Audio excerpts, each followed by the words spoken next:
Hello friends. आज के video में हम लोग बात करते हैं कि how to decide your priorities.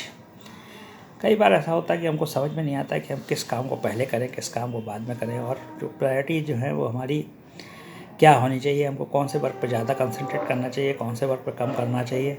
और कई बार हम लोग गलती भी करते हैं कि हम लोग जिस वर्क पर ज़्यादा कंसंट्रेट करना चाहिए उस पर ना करके किसी दूसरे वर्क पर कंसंट्रेट करते हैं। उसकी वजह से क्या होता है कि हमको अपनी लाइफ में काफ़ी कुछ लॉस हो जाता है और हमको काफ़ी उसमें जो है नुकसान झेलना पड़ता है।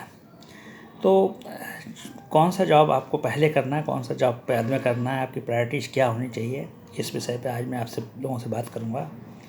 तो देखिए, काम की जो है कैटेगरी 4 तरह की होती है। मेरे हिसाब से जो 4 कैटेगरीज हैं वो ये हैं कि नंबर 1 कैटेगरी है most important and most urgent, मतलब जो काम इम्पॉर्टेंट भी है और अर्जेंट भी है। नंबर 2 होती है कि लेस इम्पॉर्टेंट मोस्ट अर्जेंट, मतलब इम्पॉर्टेंस उसकी कम है बट अर्जेंसी उसकी ज़्यादा है।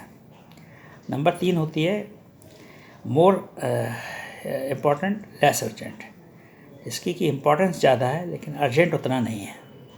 और चौथी होती है लेस इम्पॉर्टेंट और लेस अर्जेंट, ना ज़्यादा इम्पॉर्टेंट है और ना ज़्यादा अर्जेंट है। तो अब आप लोग इससे समझ ही गए होंगे कि इन 4 कैटेगरीज में अगर काम डिवाइडेड है तो हमको अपनी प्रायोरिटीज़ कैसे सेट करनी होती हैं।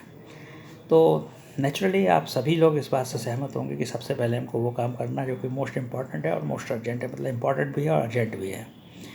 तो इस तरह के जॉब्स आपके क्या हो सकते हैं। जैसे मान लीजिए आप कि ऑफिस में आपके बॉस ने आपको कोई काम बोला है तो वो इम्पॉर्टेंट भी है और अर्जेंट भी है। मान लीजिए उन्होंने बोला है कि इसको अभी ऑन करना है, तो वो इम्पॉर्टेंट भी हो गया और अर्जेंट भी हो गया। सबसे पहले आपको टॉप प्रायोरिटी पे वो करना है। आपका जैसे एग्ज़ाम नज़दीक है तो आपको पढ़ाई करनी है, तो आपका वो काम इम्पॉर्टेंट भी है और अर्जेंट भी है क्योंकि आपका एग्ज़ाम एकदम नज़दीक है। तो सबसे टॉप प्रायोरिटी तो आपकी वो हो गई। और लेस इम्पॉर्टेंट लेस अर्जेंट ये आपकी लिस्ट प्रायोरिटी हो गई कि जो ज़्यादा इम्पॉर्टेंट भी नहीं है और ज़्यादा अर्जेंट भी नहीं है। इसको तो हम कभी भी कर सकते हैं कि जैसे कई काम ऐसे होते हैं जो कि बहुत ज़्यादा इम्पॉर्टेंट नहीं होते हैं और उतने अर्जेंट भी नहीं होते, तो वो लास्ट में। अब आपकी जो मेन डिसाइड करने वाला फैक्टर है, जहाँ आपको अपना दिमाग यूज करना है, वो होता है कि इम्पॉर्टेंट बट लेस अर्जेंट, और मतलब most important but less urgent, और most urgent and less important. इसमें हम किसको प्रेफरेंस दें, यहाँ आपको अपने दिमाग का यूज करना पड़ेगा। ये डिसाइड करना, कई काम ऐसे होते हैं जो कि अर्जेंट होते हैं, लेस अर्जेंट होते हैं, इंपॉर्टेंट होते हैं, उनको पहले करना होता है। कई काम ऐसे होते हैं जो कि अर्जेंट ज़्यादा होते हैं, इंपॉर्टेंट कम होते हैं, उनको पहले करना होता है। यहाँ आपको थोड़ा सा दिमाग अपना यूज करना पड़ता है। तो एग्जांपल लेके चलते हैं। जैसे मान लीजिए आपको अपना इनकम टैक्स रिटर्न फाइल करना है, सपोज। काम इम्पॉर्टेंट है बट इतना अर्जेंट नहीं है, उसके लिए काफ़ी टाइम है, तो आप इस काम को टाल सकते हैं, बाद में भी कर सकते हैं, कोई फ़र्क नहीं पड़ता है। मान लीजिए और कोई कोई जैसे मान लीजिए कोई आपको कहीं किसी ट्रिप पे जाना है, ये काम जो इम्पोर्टेंट नहीं है, किसी ट्रिप पे घूमने जाना है बट अर्जेंट है क्योंकि आपको कल ही जाना है, आपका रिजर्वेशन है, तो आपको उसको पहले करना पड़ेगा। जैसे नॉट इम्पॉर्टेंट बट अर्जेंट, कि आपकी कल की फ़्लाइट है तो आपको कल के लिए, तो पहले आप, अगर आपको इनकम टैक्स रिटर्न फाइल करना है और कल की फ़्लाइट के अपने टिकट्स निकालना, तो आपके लिए क्या इंपॉर्टेंट है? इंपॉर्टेंट तो इनकम टैक्स रिटर्न फाइल करना है, या आपको अपना जो है प्रॉपर्टी रिटर्न फाइल करना है, या आपको अपना मकान का टैक्स जमा करना है, या तो ये काम इम्पॉर्टेंट है बट अर्जेंट नहीं है। और कल चूँकि आपकी फ़्लाइट है तो भले ही आप घूमने जा रहे हैं, that is not important but urgent है। तो अब आपकी प्रायोरिटी जो होगी कि आप अर्जेंट वाला काम जो है वो पहले करें। कई बार क्या होता है कि जैसे मान लीजिए आपके बॉसेस ने आपको कोई काम दिया, आपको कहा कि ये आपको जो है ये जो है कुछ काम है जो करना है बट वो इतना इम्पॉर्टेंट नहीं है, आप 2-3 दिन बाद भी कर सकते हो। और आपका उतने बीच में जो कोई इम्पोर्टेंट अर्जेंट काम आ गया जो कि आपका अर्जेंट है, वो ज़्यादा इम्पोर्टेंट नहीं है, तो बॉस ने जो कहा वो इम्पोर्टेंट तो है बट अर्जेंट नहीं है। और मीनवाइल आपका कोई बीच का काम ऐसा है जो कि अर्जेंट है और बट इम्पोर्टेंट नहीं है, तो आप उसको पहले करोगे।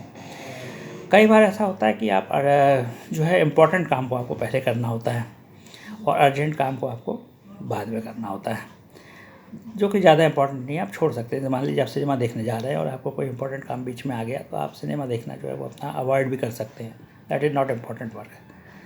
तो ये जो है आपकी प्रायोरिटीज़ जो है इसमें आपको सेट करनी पड़ेंगी।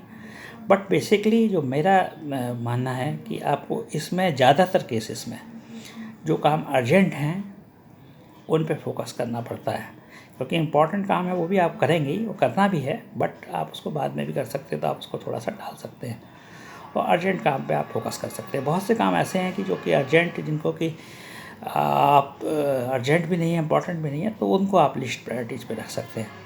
तो आप अपने कामों की 4 कैटेगरी बना लीजिए और उस कैटेगरी में आप देखिए कि आप जो वर्क है आपके पास, जो आपको एग्जीक्यूट करने हैं, मान लीजिए 6 वर्क है, तो कौन से वर्क आपके इम्पॉर्टेंट और अर्जेंट कैटेगरी में आ रहे हैं, कौन से आपके इम्पॉर्टेंट और नॉन अर्जेंट में आ रहे हैं, कौन से आपके नॉन इम्पॉर्टेंट और अर्जेंट में आ रहे हैं, कौन से आपके नॉन अर्जेंट और नॉन इम्पॉर्टेंट में आ रहे हैं।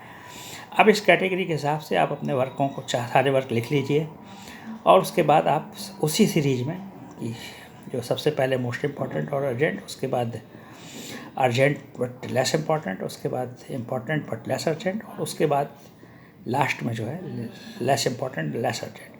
तो इस तरह से अपनी प्रायोरिटीज़ बना के अपने वर्क को एग्जीक्यूट करिए, तो नेचुरली आपको जो है अपने काम सारे एग्जीक्यूट करने में सफलता मिलेगी और आप अपनी प्रायोरिटीज़ सेट कर पाएंगे कि किस तरह से हमको इस प्रायोरिटीज़ को सेट करके अपने काम को निपटाना है, और आपके काम पेंडिंग भी नहीं होंगे और आपको कहीं पे जो है इस तरह की परेशानी नहीं आएगी कि आप जो है आपके काम लगातार लटक रहे हैं या उस तरह की आपको दिक्कत आ रही है।